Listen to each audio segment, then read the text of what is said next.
Sebagai upaya pemantapan serta kesiapan para atlet terbaiknya, pengurus Persatuan Catur Seluruh Indonesia atau Percasi Kabupaten Bogor menggelar ajang silaturahmi jajaran pengurus, atlet dan pelatih di Taman Pancakarsa Cibinong.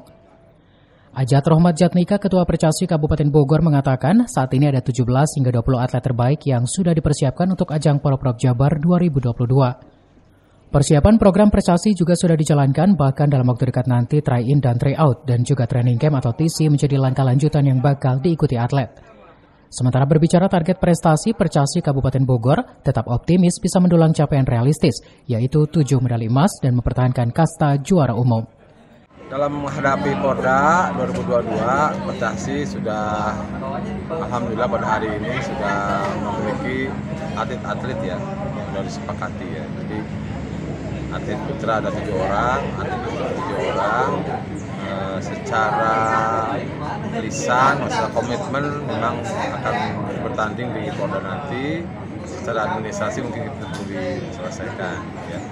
Nah, ke depan kita akan melakukan latihan, kemudian ada training center, dan tentunya kita harus ada lawan tanding ya. Kita harus bertanding mau dari event yang formal maupun memang lawan tanding yang sifatnya kita akan head to head dengan beberapa kabupaten kota biar mengetahui peta kekuatan lawan.